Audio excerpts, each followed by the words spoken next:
I'm going to We pop are over to your channel. live.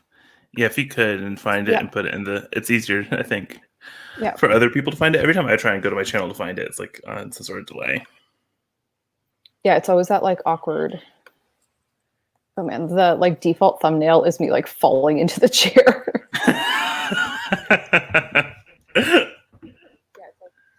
Hang on.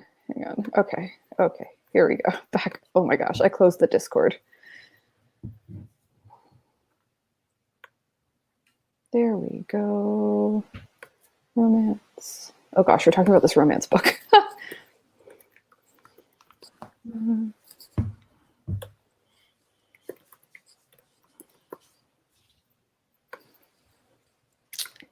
Hello.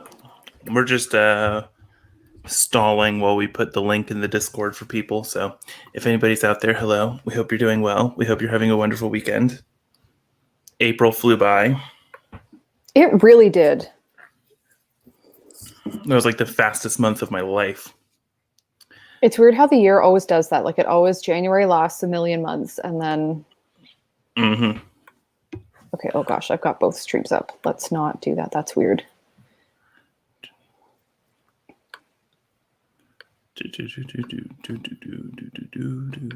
Okay. That's up.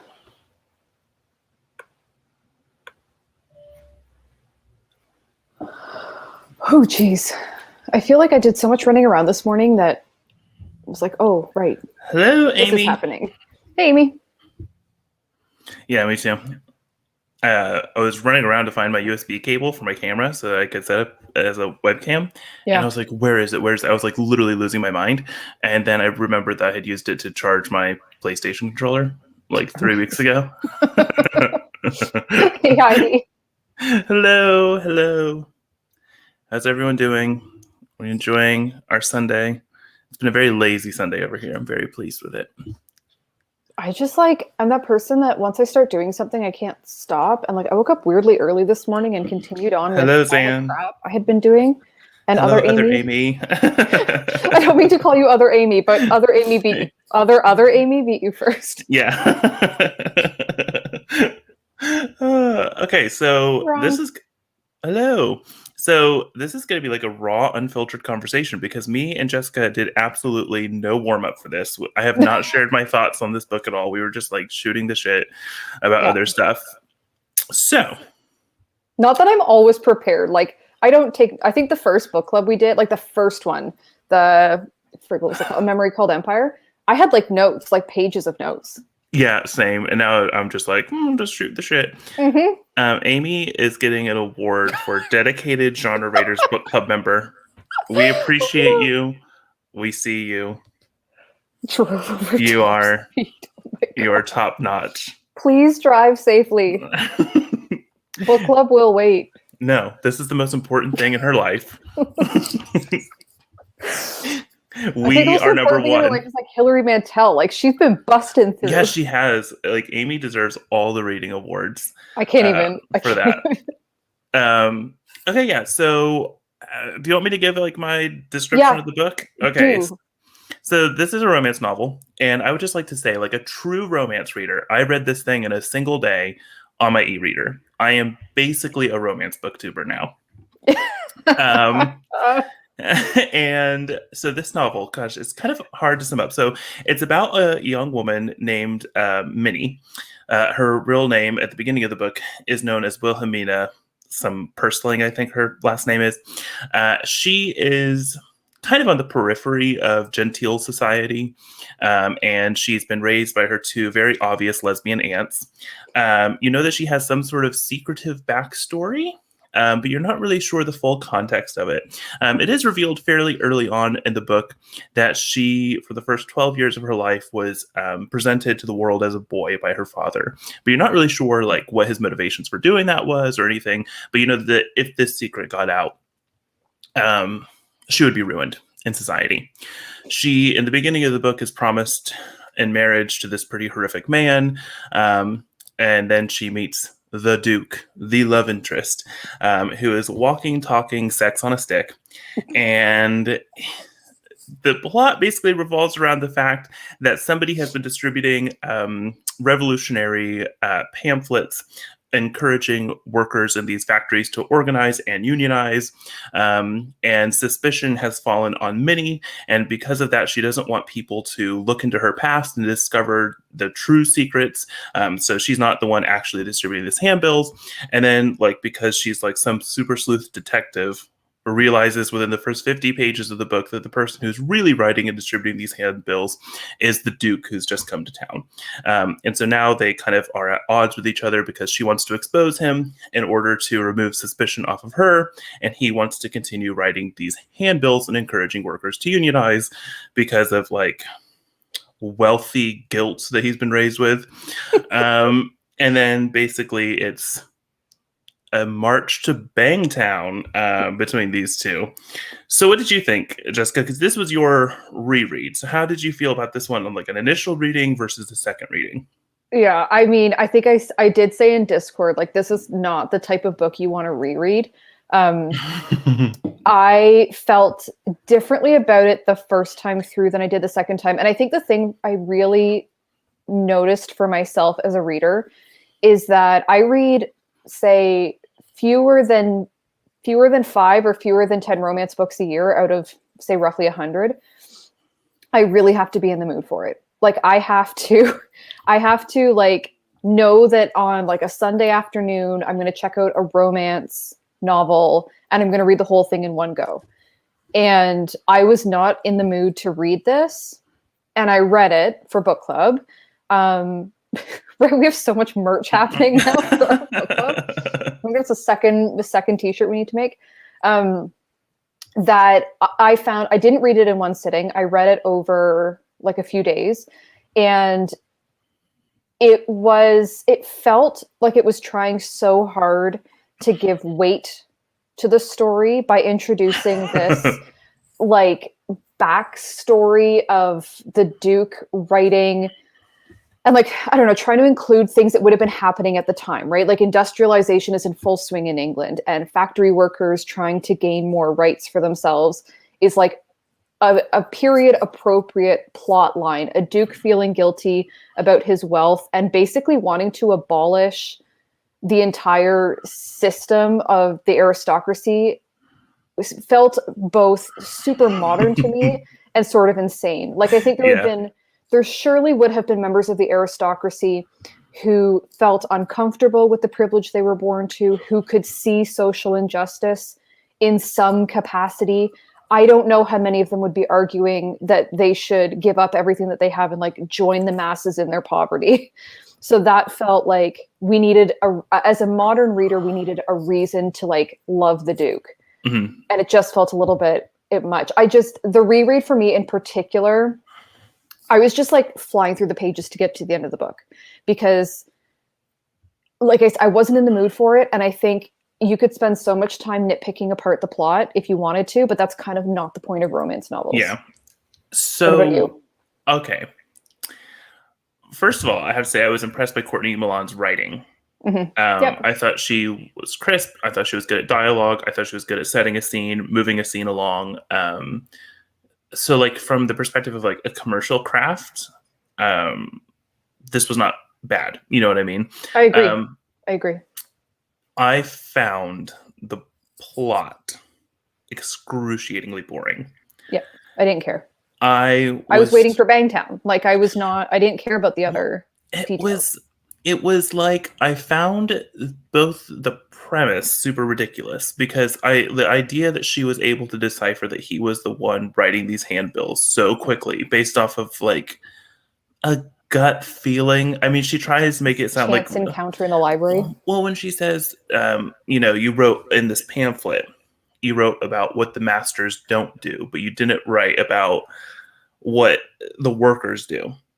And she's like, therefore, it has to be a Duke. And it must be somebody who's new to town. And this Duke is just rolled up.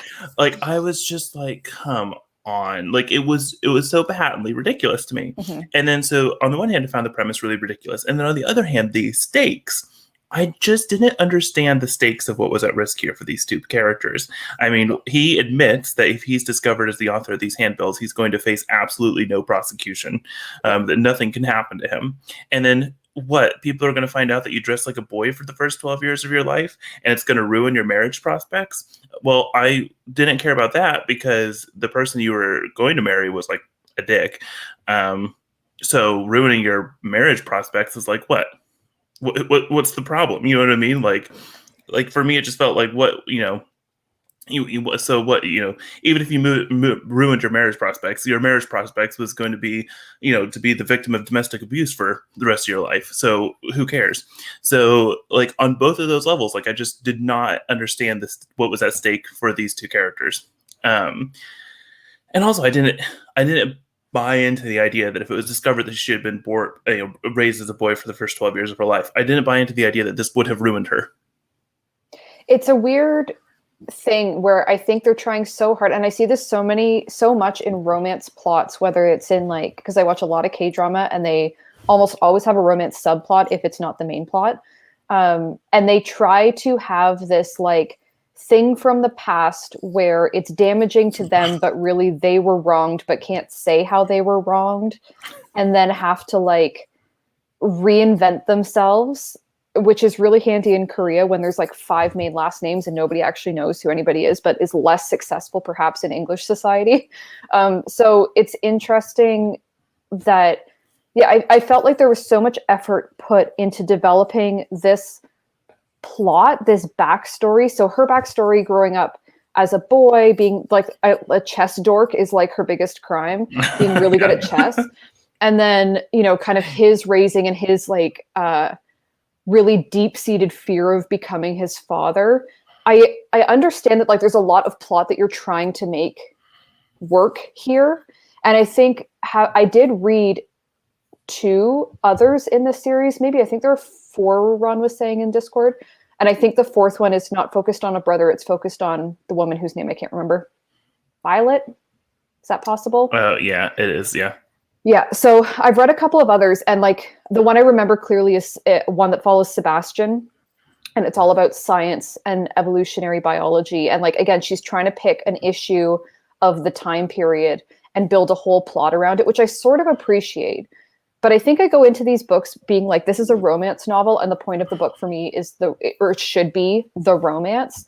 And I felt like the relationship between the two is actually one of the weakest parts, because it's so insta-love in a way that felt, even for a romance novel, to be a little bit absurd.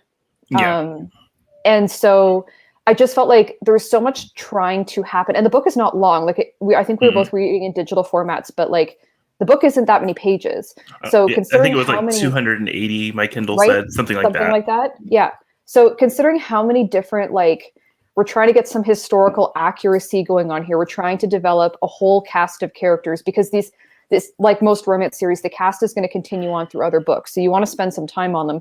But I think like the thing that fell the flattest for me was their actual relationship, which is sort of the point of the book. Yeah.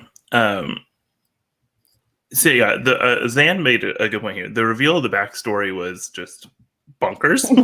like when I like, okay, because like I'm trying to figure out, I figured it had to do something with like chess and being a boy, you know what I'm trying to say? Yeah. But then like the full extent of like what her father did was just kind of like, what? Like, I kind of read it multiple times, and like this idea of like this mob like waiting for her outside, like all of that was just like it was just so over the top that, I mean, I'm sure, like, okay, like, obviously, Victorian society was obviously not the most egalitarian, but I still had a difficult time believing in the idea of, like, people stoning a child.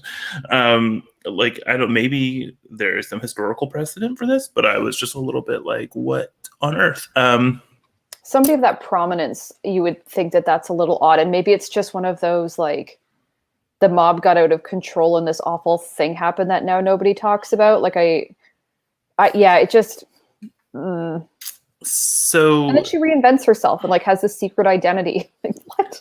Yeah. Okay. So there was that element that I found ridiculous, and then the characterization of Minnie, I really struggled with, because it's like it's trying to paint her as this both plucky heroine, Hmm. okay, which I think is fairly popular in romance novels. And at the same time, it's also trying to present her as being this like downtrodden, mousy, I'm looking down all the Yeah. time, and has to have her chin raised up by this man. Yeah. Um, which I don't actually mind the idea of like a romantic relationship giving you confidence, like that's a real Sure. thing that happens.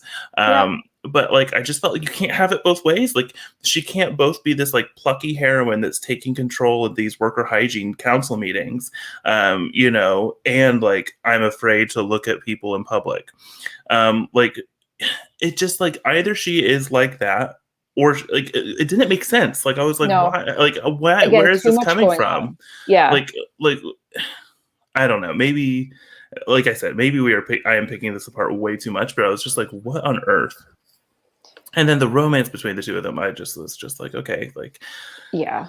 It's funny how that didn't work. And I remember like when we were choosing romance titles, and I know we ended up doing a poll because we couldn't decide between two, but Courtney Milan comes to the fore, I think, in a lot of people's minds as somebody writing really interesting romances featuring strong female leads.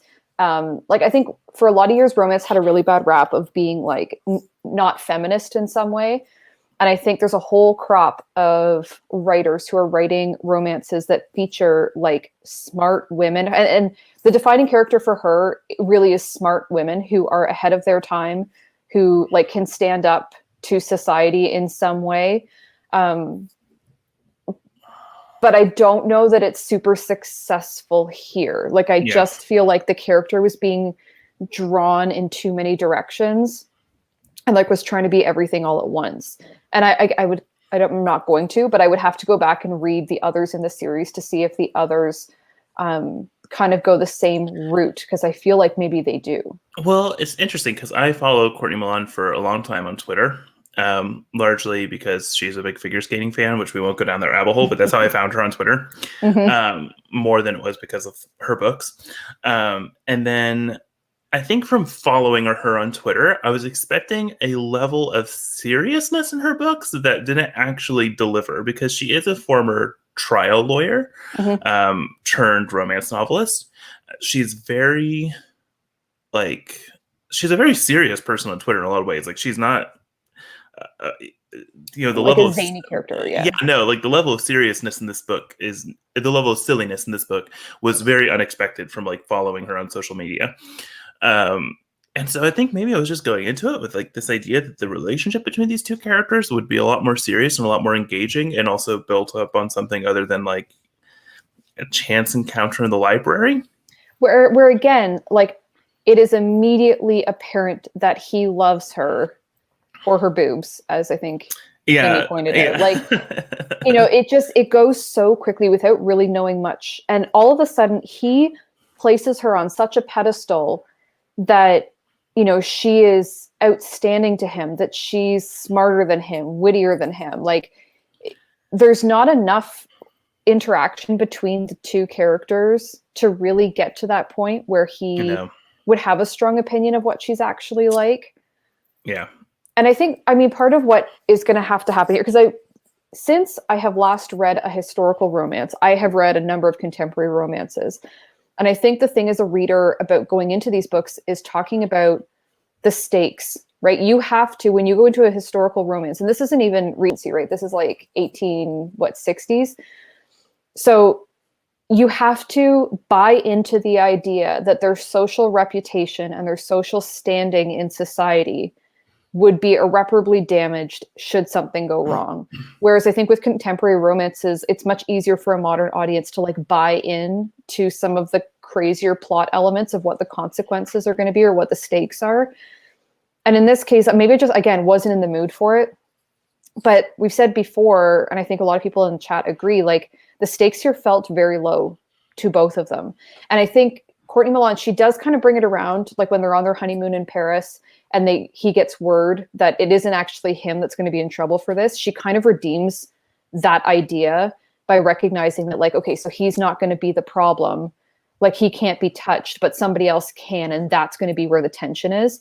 But you really have to buy into a lot of things here. It's maybe the same as a fantasy novel or a sci-fi novel. You have to buy into the world. Here you have to buy into the stakes of the relationship. And if you don't, it's not successful. But I think the difference between that, like that level of suspension of disbelief and like kind of building up those stakes, is that most sci-fi and fantasy books are like between 500 and 700 pages long. Exactly. Yeah. So they have the room to do that in a way that feels believable and invests the reader emotionally. Yeah, and I think I know you and I've talked before, like you give a lot of passes, especially in a series. Like if you talk about a fantasy book one that spends a ton of time on stuff that is like not the plot, you kind of give it a pass because you know it's building up a trilogy and you need to do all the world building and the character development to make that pay off. But in a 280-page romance novel, I think you kind of as an author probably have to decide like, where can I spend all of my time and my word count to make it seem authentic, but not get caught in the weeds. And I think we're a little bit in the weeds here. Yeah. So what did you think about the monster-in-law? I felt like she was one of those, like his mother, right? Mm-hmm. The Dowager Duchess she would be. Yeah. I have seen her as a character in so many romance books where you think she's going to come in and just like throw down a pile of cash and say, how dare you think you're good enough for my son kind of thing. But then suddenly kind of morph it into, but I am a woman too. And I understand the situation you're in and I'm not as evil as you think I am kind of trope. I've seen that a lot in romance books. I've found her so ridiculous and boring. And I think she was like brought up to be like this really complex, tortured woman, beat down by her husband for years, unable to love her son. I found it tortuous, and like going into the stories about like his childhood and stuff like that. I think you were really supposed to like feel like this real emotional thing, and like obviously like sucks that your mom doesn't love you, like obviously, but like there was just some moments that I found so over the top and saccharine, in particular when he's like learning about the alphabet and like Amish from Mama. It was like like I don't know, there was something about it that almost felt like manipulative or something as a reader, where I was just like really like. I don't know. And like, obviously this is probably me like applying way too critical of a lens to what is supposed to be like escapism. And I think it made me think a little bit of the Ellis Peters book, right? Where that really worked for me. Even though, the plot is silly, the characters are silly, all that different stuff. But I think what worked for me in the Ellis Peters novel is there's a dead body. You know what I mean? Like there is something at stake here. Right. Whereas this, it was like, it's silly, it's ridiculous, it's silly, it's ridiculous. And the only thing I feel that's really at stake here is a big pile of nothing for these characters. And it just failed to invest me. And so like, I don't know, I think when that happens, it becomes easy for me to like put on my nitpicky glasses and start just being like ridiculous, overwrought.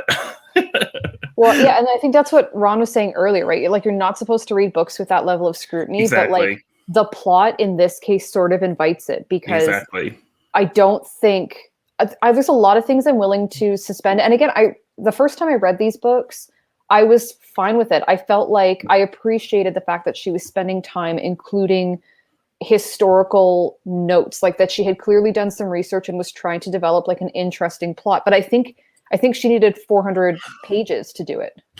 Yeah, we needed a dead body on the way to Bangtown. But it made me think a little bit of like Daphne du Maurier, where like I've read 2 du Maurier books, Rebecca and Jamaica Inn. Rebecca was really successful for me. Jamaica Inn was not. But with like Rebecca, what works for me in Rebecca is like obviously there's this like brooding romantic figure. But also there's clearly something horrific that's happened at Manderley. You know what I mean? And so like uncovering that feels, like uncovering a dead body. It's that exactly that like I just gothic... felt like we needed something, and I think maybe that's why authors like Daphne du Maurier or Mary Stewart, who write these kind of like gothic romances, would actually maybe be a better in for me into the romance genre than this. type of period piece romance. It's interesting, like, you know, we talked about Bridgerton when we talked about doing romance. We talked about Bridgerton a few times. There's other people that have been reading Bridgerton or read it. I think the thing, like, without kind of going into super specific detail, is one of the things that I think makes Bridgerton successful is that our Duke in Bridgerton is tormented by something from his past where he's like made a vow about a thing that he feels compelled to uphold.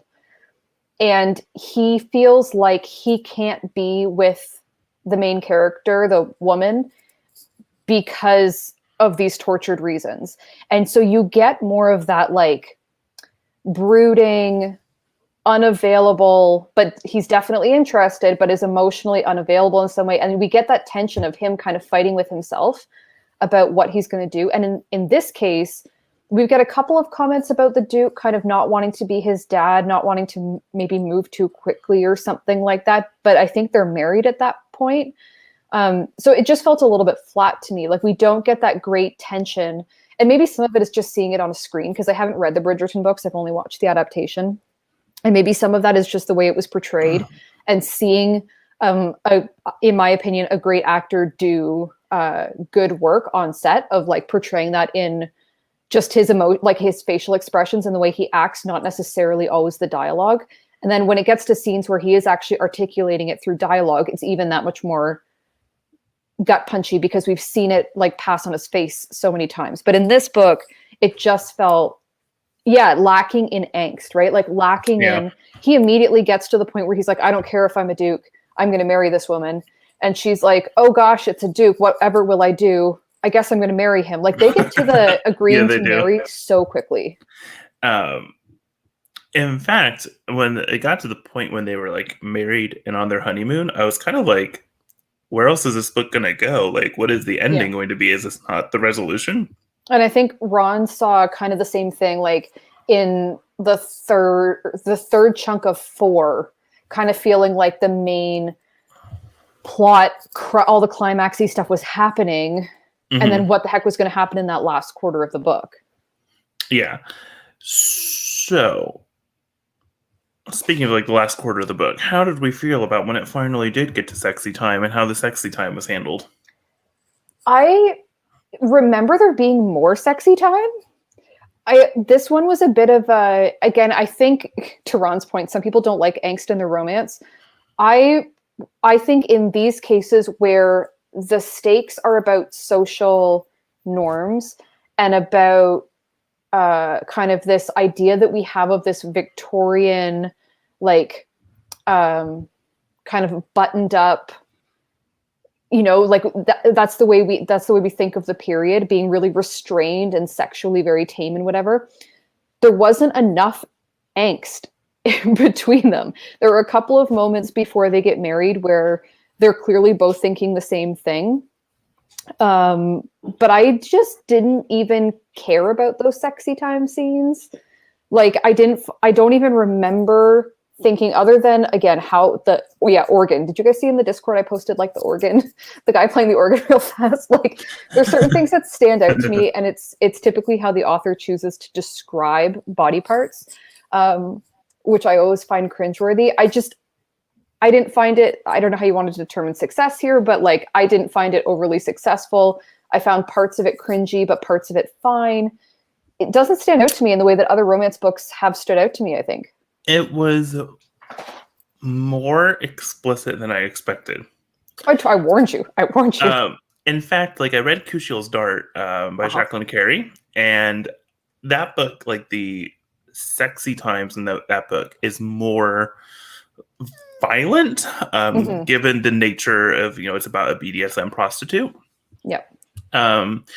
This was more explicit than that. Yeah. Even though like, there was literally less, what is going where and when. Yes, exactly. Like, there was less sexy time in this book than there was in Kushiel's Dart, but I found the actual explicitness of the scenes to be like way higher. So it was fine. Like, I guess, like, it was like a lot of what's going where, which felt like detail. It was like, okay. Yeah, It was a sex positive book, I guess, in the sense, that neither of the characters were particularly, there was no feeling of like shame and stuff like that, which I appreciated. They were yeah, fairly like honest and practical about their needs and stuff like that. yeah. So like all of that was kind of refreshing, but it was like, wow, this is a lot of detail that doesn't feel like it has much of an emotional through line for the reader or feels particularly necessary for the reader outside of just like, But I think that goes back to what we've been talking about the whole time, right? Like, if we're not believing in their relationship, if we don't feel like their relationship makes a lot of sense aside from the sex, then I think when you get to those scenes in the book, it's hard to be invested in like what they're actually doing, because the emotional thing is like the Duke assumes that she will never love him, and she's clearly a little bit like, at this point, I think the first time they're a little bit like they're married, but we're not really sure how maybe strong her feelings are. And it just felt like, okay, we're married and now it's time to do the thing. So they Mhm. did it. Whereas again, to make a Bridgerton comparison, by the time we get to their first like night as a married couple, which I can't imagine is a spoiler because they all get married in this. It's a historical, these are Yeah. historical romances. There are things about that first time together that are meaningful to us as an audience because we have a better history with the characters about why certain parts of it are meaningful to them. Mhm. And I think that was missing here. Like none of these scenes really stood out to me, like I said. And I think I think all romance books, like true capital R romance books, are going to have this level of detail. It's how they choose to, one, embed that emotion in those scenes to make them work, and then two, literally how they describe the scenes, because they all describe them, but I think some are more successful than others. And this one, like I said, I don't even remember. There wasn't even as much of it as I thought there was going to be, like I mean, it in terms was, of number of pages or something. yeah. It was basically all restricted to the honeymoon and then the train ride from the honeymoon, Yeah, which there's could, not a lot that happens before they get married, which I have definitely read in other books. which I felt like, the train ride was like the 19th century version of the Mile High Club. Good for them. Right. But they're in their own Um, private like car or yeah. whatever. Yeah, the I burn for you, right? Like that scene was magical in Bridgerton. You have to watch this, was Never. this? I guess this is a Yeah, Bridgerton reference. yeah, Um, yeah, I agree. I totally agree with Zan here. Like it yeah. was just like it was like, okay, like here's the sex, here's the body parts, here's how it's going. But I don't know if it wasn't, if maybe if I felt like really emotionally invested in the characters, that would have been more meaningful to me as a Mhm. reader.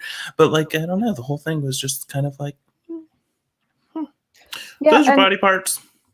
yeah, and I think again, this is not a genre that I read a lot of. For romance readers who read a lot of this, clearly, I think they're going to be more able to talk about authors that they think handle those scenes better than others, and they have no problem reading it.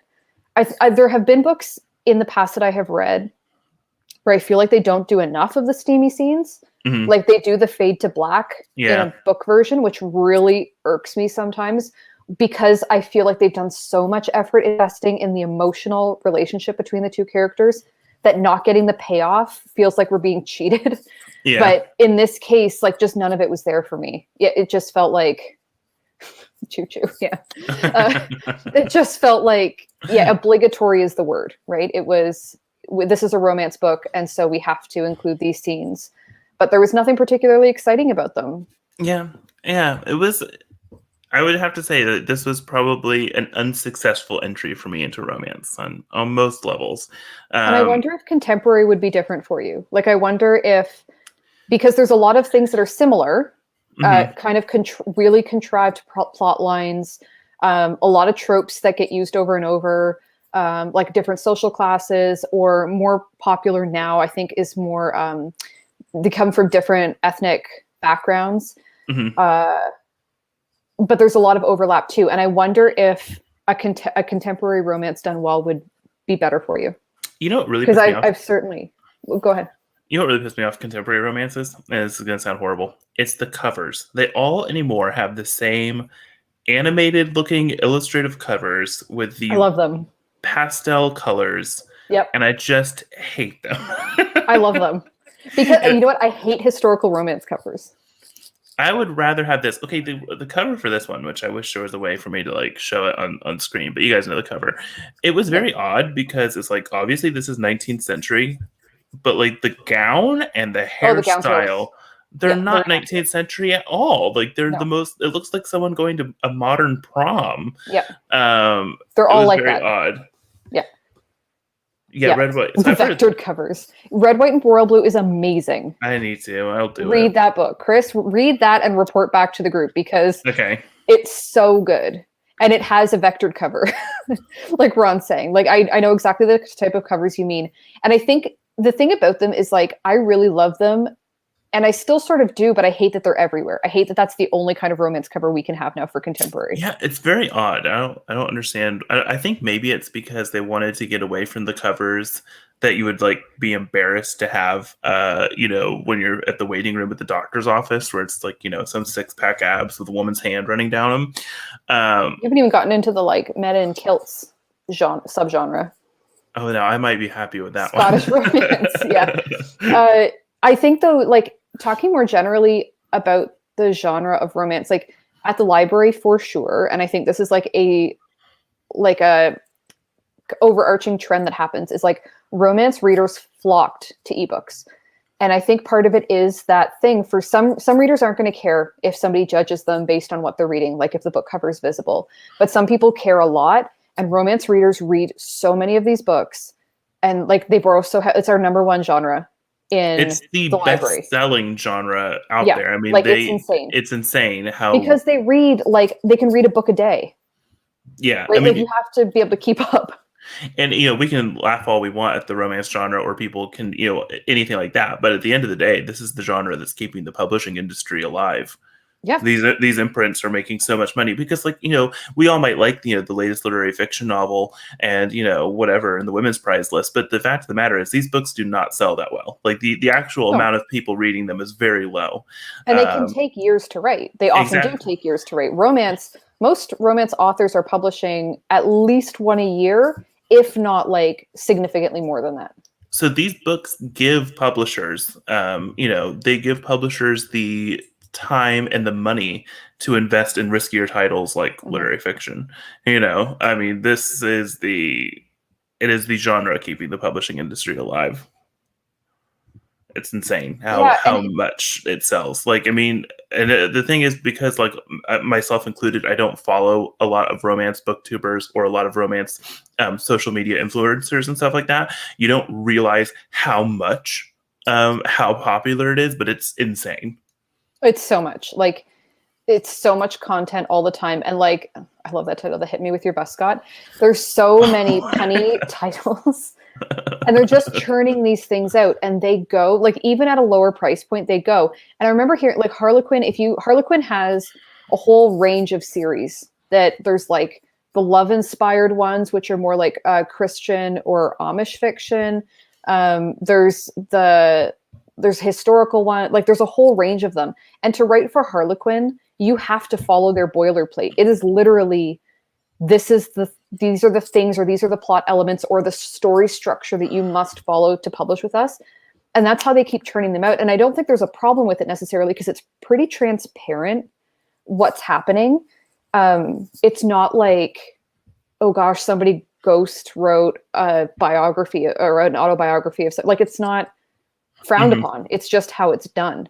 And so, yeah, they're just churning out, like we talk about Patterson releasing a lot of books a year. Like some of these romance writers are just gangbusters. Oh yeah. They do have a cowboy range. They have so many. I mean, there's so many odd subgenres of romance novels too. Like the one that I frankly will never understand, and if it's your thing, like go you, is the Amish romances. They're like very popular. So those ones do not have the steamy sex scenes. That is literally the defining feature, is that they are like Christian fiction. So it's more about the like emotional relationship. And I've read a lot of blurbs, because again, I do this for work, sort of. A lot of blurbs about people with like a troubled past, or looking for a new start, that kind of thing. And they move to a new community and they meet somebody, and it's like, I haven't read one, but my understanding is it's literally the sex is removed. So do they convert to Amish? I think they're Amish already. They could go to a different community or something. Okay.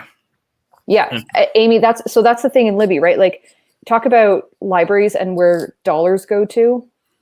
There's so many romance subgenres, and we libraries generally, ours is almost you can see like, okay, we've done a batch of the steamy, like off the shoulder dress romances, and then we've done a batch of Amish romances. Like, those are the two kind of main heavy hitters in my area. Interesting. Yeah. Amy, couples that pray together stay together. Am I right? Yeah. It's its own thing, but again, it has its own niche market. They get all of the, I guess kind of like redemptive story power. I'm not surprised that Christian romances are popular. I'm surprised that specifically Amish romances are so popular, because there is nothing about Amish life that feels to me escapist or fun. I wonder if it's a shorthand for historical. I wonder if it is too. Right? Like, that instead of setting it in a historical time period for whatever reason, it's more about, for people who feel like there was such a thing as the good old days, about a simpler time in recent memory, which I think in the year 2021 is interesting, because like 40 years ago isn't what you think it is anymore. But I wonder if it's more about that. It's going back to a simpler time, but doesn't have the same like requirements that historical fiction does in terms of us nitpicking about historical accuracy. And that's probably true. I think you're right. Yeah, I think it's the pastoral element that probably draws people. Yeah, because I think we could talk about rural, but like Amy's saying here, like no technology, social media, like it doesn't. I live in a rural area. There's a ton of that kind of thing where we're still like super interconnected with the world. I think it presents its own unique kind of setting. Interesting. What's going on in Vermont? You people don't like romance? Come on. It's too cold. I wonder if it's just how it displays too. Like on our carousel for our consortium, it shows recently added but available, not recently added but unavailable. And if people are requesting it for purchase and like it automatically goes to their hold or something, then it wouldn't show up. I'm wondering. Yeah, all it snobs. It really breaks my heart. Like, as somebody who in the past has purchased more and now I don't do as much of it, but you know, like when I buy that thing that everybody on BookTube is talking about, like the big literary fiction releases that everybody is raving about, and I buy them for my library system and they don't go, I'm like, come on. Well, it's kind of I live in a like mid-sized city. Like I think there's 60 to 70,000 people that live in my city. And I have two library accounts, because I used to live in Indianapolis and I just never got rid of my address there. So I still have access to the Indianapolis library system. And then I also live in a city about an hour north of Indy now. So I've got two library systems. If you can find a way to hack the system to get two library cards, I highly recommend it. Yeah, library staff love you. In Indy, if I want to get like one of the big buzzy BookTube releases, it's always out. I can't get a hold of it. Like there's a wait list like 10 people long. And then in my library system, it's available. Like there's two copies available. I can get it immediately. And it's so bizarre to me that I feel like I'm the only person in my town, like, you know, reading these things. It's about the same for me. I only belong to one library system, but like it's the same kind of thing. Yeah. Like, I mean, I just picked up like a whole bunch of like really big titles from the library. Like I got Transcendent Kingdom, a couple like huge releases, and like that's Transcendent Kingdom was on our shelf from day one. Like I remember when we first got it into, I had a hold on it when it was still like on order. And when it came into the system, now I think our vendor did buy too many copies for us, but I remember like there was a copy sitting there on the shelf day one, nobody had taken. And I was just like, come on. Ooh, Ron, you need to do that if you can get into Brooklyn's system. You can.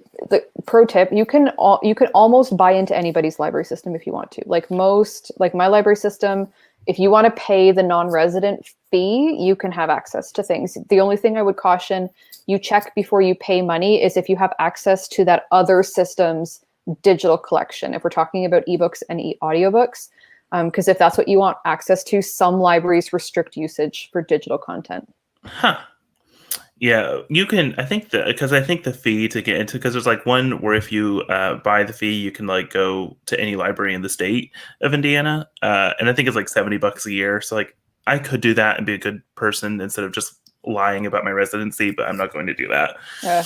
And that's the other thing too. Like you guys are going to have a different setup, I think, in the States than we do here, because there's no such thing as like a provincial. Well, I shouldn't say that. In Ontario, there's no such thing as a provincial library card, really. So. Sorry, just reading through comments. Yeah, me too. There's so many. You know what? The thing, sorry, going up to Yes. the comment about having multiple cards and multiple, I don't think that matters so much. Like, honestly, libraries pay for some services based on how many active card holders they have.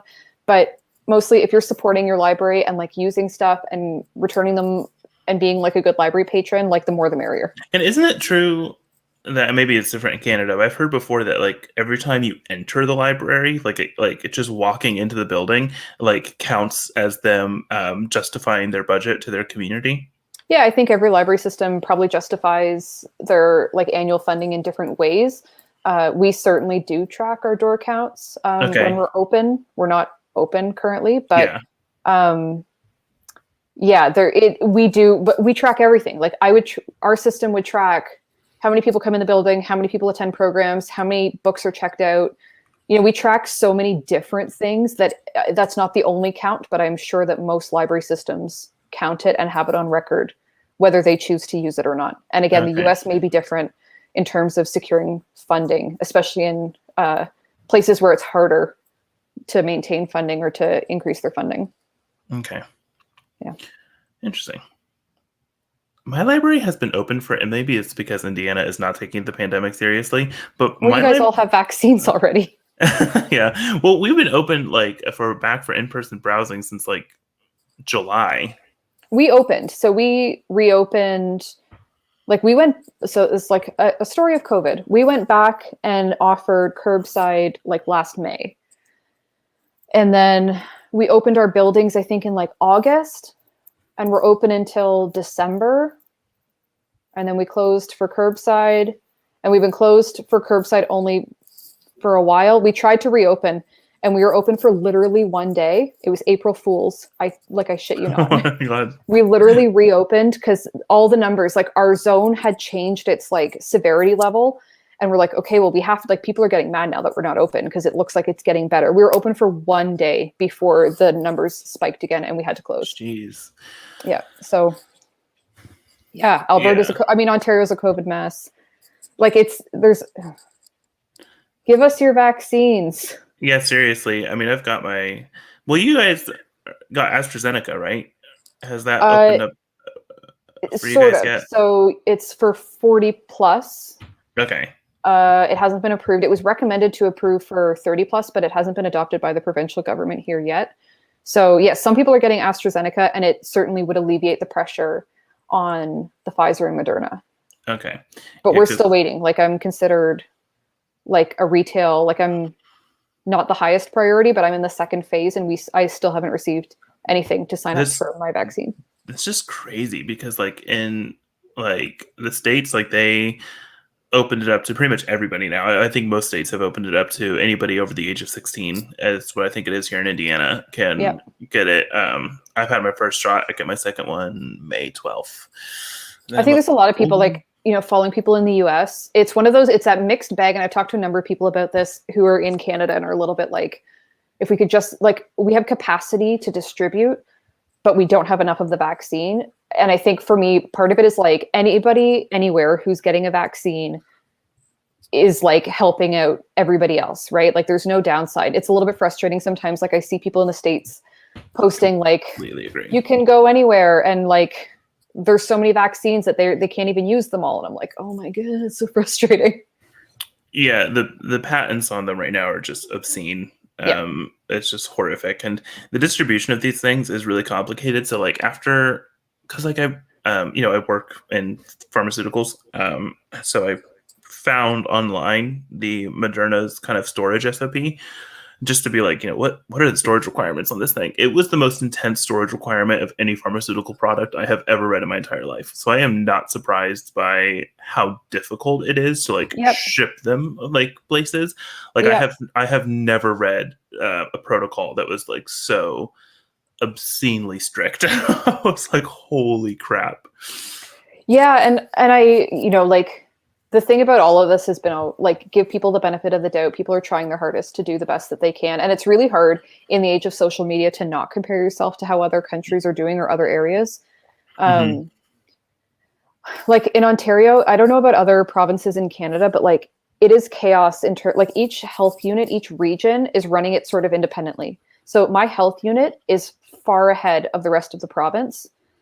So like there could be somebody 30 minutes from me and they're in a completely different phase for where they're at. Like right now, we had a couple coworkers. I've heard it's like 35 plus now if you're in the essential worker bracket.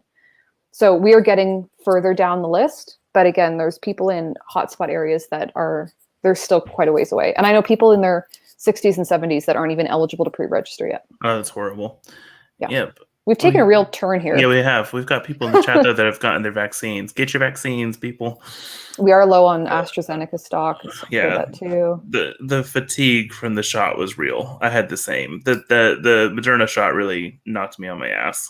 But I think that because I had COVID previously, my first shot was more akin to people's second shot. You know what I'm trying to say? Because I had that like reserve of antibodies, and like I did have a fever for about a day and a half, and it was a pretty rough body aches. I would definitely say though it was much better than having COVID. So if you're somebody that's like been kind of following people's kind of horror stories with reactions to the vaccine, as somebody who had a 3-week long battle with COVID, let me tell you, it does not even remotely come close to the risk of what that was like.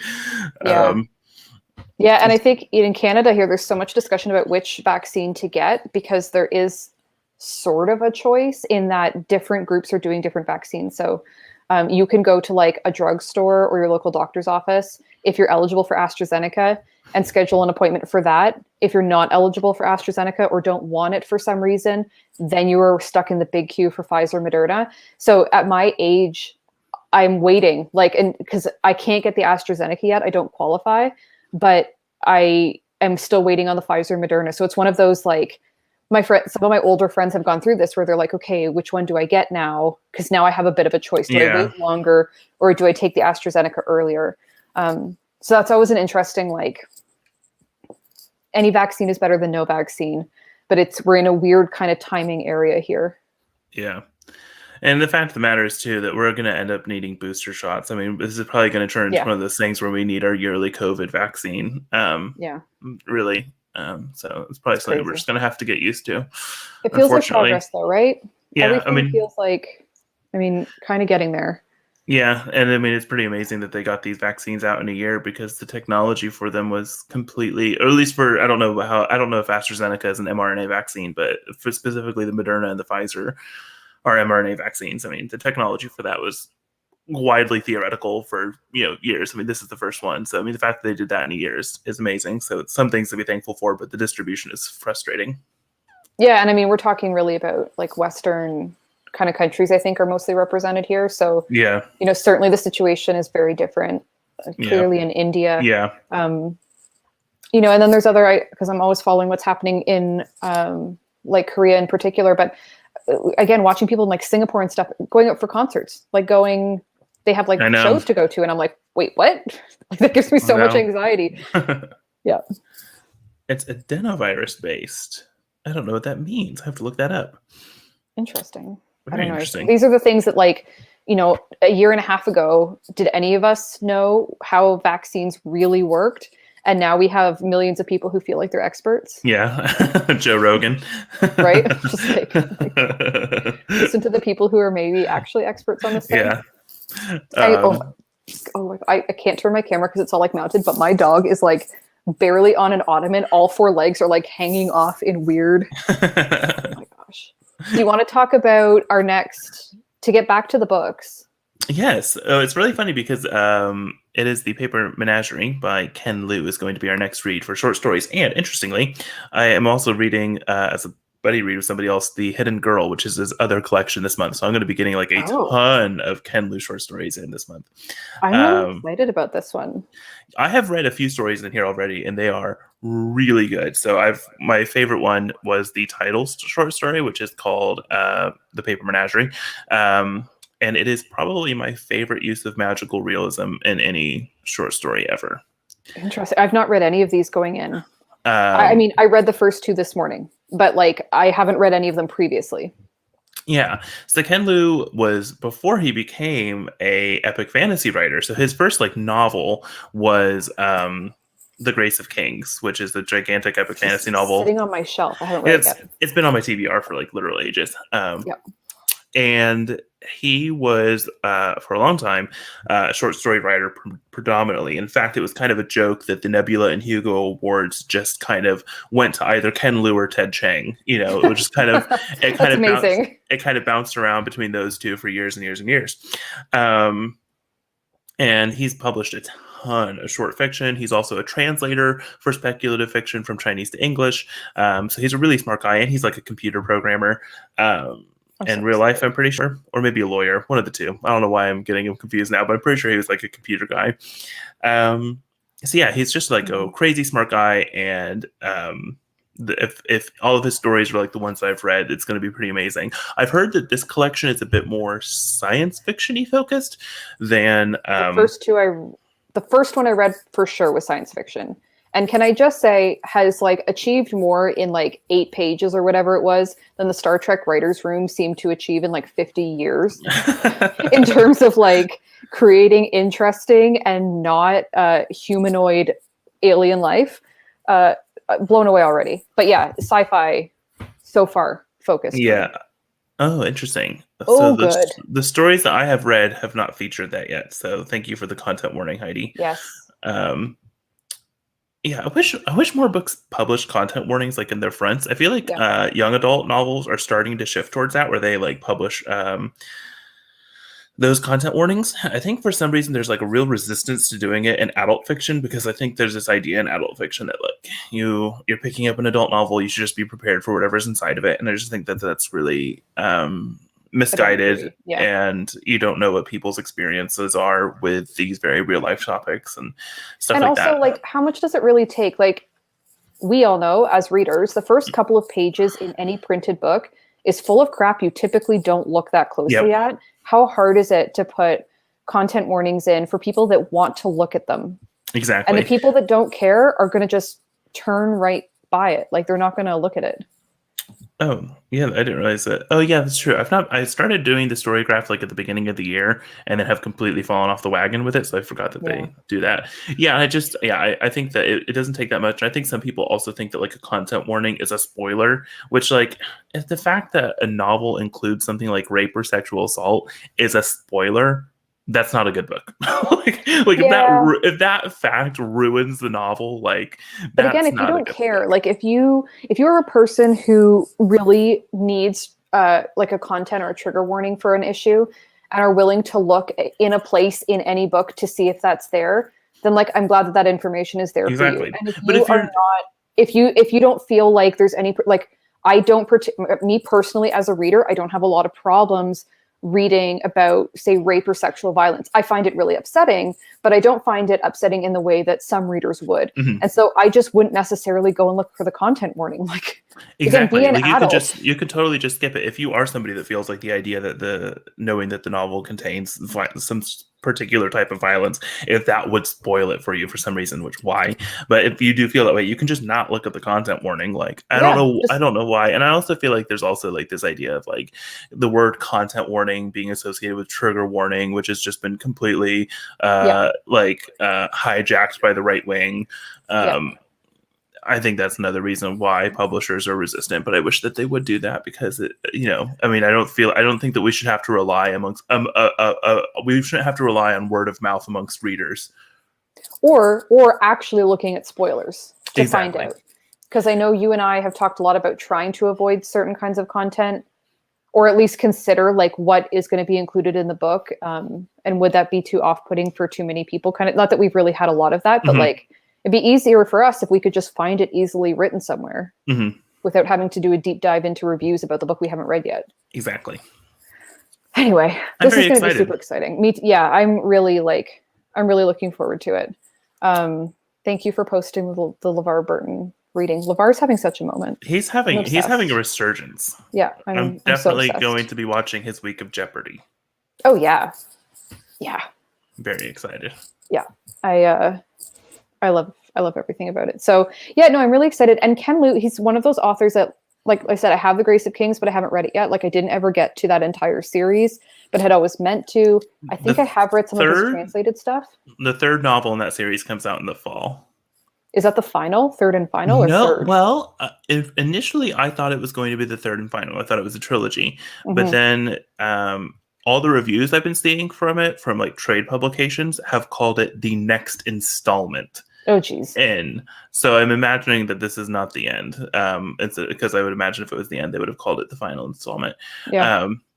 So yeah. Not that I mind long-running series if they're done well, and like authors that take their time getting to them, because clearly Grace of Kings is not a new book anymore. That's quite old. So the series is taking him a while. Yeah, and I don't know how much of this book, because like there's some series, like for example, people talk about The Lies of Locke Lamora by Scott Lynch as being like this unfinished series. And to it, like obviously it is, but those books are also kind of standalones. Like you could you don't need, like, I mean, the third book has a little bit of a cliffhanger, but not much. And so like I don't really mind with that one. It's when like the series has like a clear narrative arc that extends over the entire series that I start to get annoyed by the not finishing. So I don't know how much of that is going on with this series, and how standalones they are. Yeah, and that's, I mean, ongoing series I feel less pressure to get to, because I don't want to spend all of my life rereading, which is what would happen. Is it really? I did not realize this, Ron. I knew that he had turned in his final manuscript because he had posted that on Twitter, and it was like all the rage on Twitter that day. But I didn't realize that there was a final release date. That's very exciting. I can't wait for that. Amazing. Ken Liu is a very exciting science fiction fantasy writer, and I feel like this will be a good entry point for people, especially if there's the type of people who don't want to read a 700 page long epic fantasy novel. Well, and I think it gets us back to like having read one sci-fi and one fantasy in book club already, and I think one being more successful than the other generally, getting a chance to kind of go back to these genres a little bit and poke around in them in a short story format is kind of a nice way to get a second crack at, and again, we'll see how much fantasy is actually included here, but I'm really interested. Sorry. Speaking of the science fiction that we read, do you have it? Look what I picked up at the bookstore. Yay! I'm very excited. I still remember I posted in Discord, I got a galley copy of that like in October or November. I still haven't read it. Shame be upon you. I know. Shame. I've got two NetGalley things I got to read, and I just haven't. One's already been released, so I feel bad. Don't even. My like feedback ratio for NetGalley is like 32%. Yeah, they don't care. Yeah. Well, what had happened to me is that when I finally felt like, I think after I got like 1,000 subs on YouTube, I felt like confident enough to like request things on NetGalley. And so I did, and I got The Wolf by Peter Carew.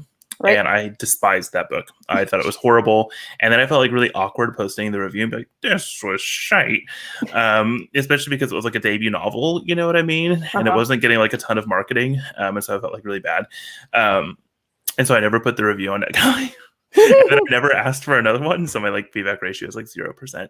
But I did get Matt Bell's new novel on there, and I got A Summoning of Demons by Kate Glass, and then the book came out and I bought the book anyway. So nice. I'm hoping if I read those, I'll get my feedback ratio up to like 66%, and I'll feel like a little bit better. A bunch. I mean, I have a couple of now the Women's Prize shortlisted titles that I had. I have the new Colson Whitehead, which is coming out in September. I didn't realize there was a new Colson Whitehead. Yeah, Harlem Shuffle, I think. I only read The Underground Railroad, and I didn't like it.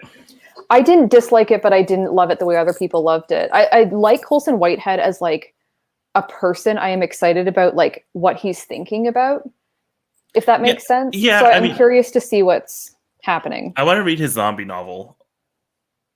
Yeah, I have Zone 0 Zone or whatever. 1. Zone 1, yeah. I'll read Zone 1, but I don't know. I thought the Underground Railroad was like needlessly, gratuitously violent. I felt like it was a book that the premise sounded so interesting to me, and the execution, based on what I thought the premise was going to be, was not good, which is unfair to the author, but is how I felt. Me and Ron, we've got alternating opinions. He liked the Underground Railroad, did not like Not Zone like One. Zone 1. I've tried to start Zone 1 a couple of times, and I haven't gotten very far, I'll be honest. But, oh yeah, I love the Nickel Boys. That was the thing. Yeah, that was a gut punch for sure. We need to have another genre pick that's like boilerplate literary fiction, and like maybe try Colson Whitehead.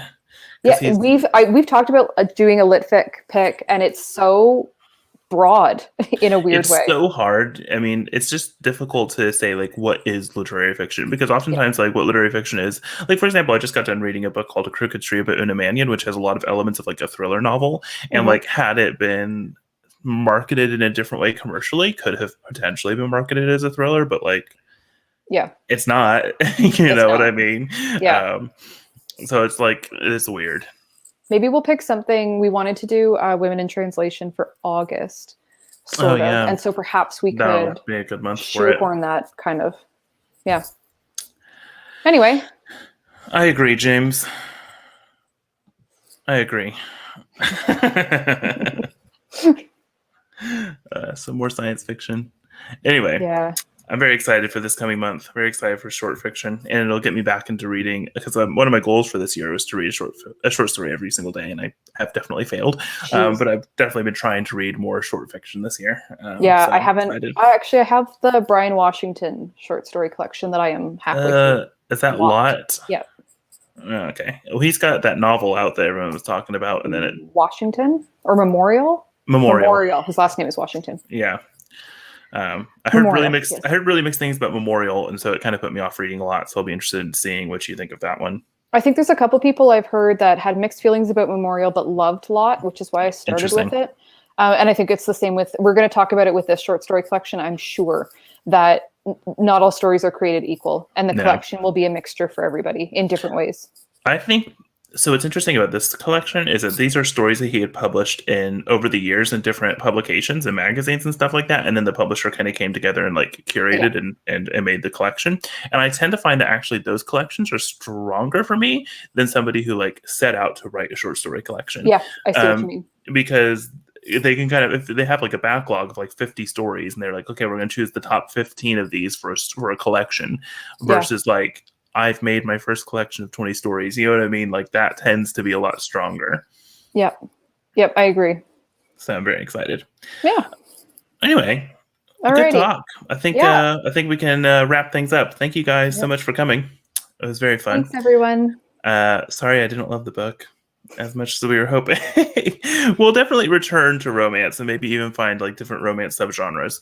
And maybe I'll have more success. Like I think definitely like a gothic romance in the vein of things like Daphne du Maurier or Mary Stuart is like definitely different enough to constitute its own subgenre. So yeah, it was a lot of fun. Thank you guys for turning out and talking about the books. And I cannot wait to talk about the Paper Menagerie. Me too. Fun times. Excited. Okay. All right. Bye, everybody. Thank you for coming. Guys.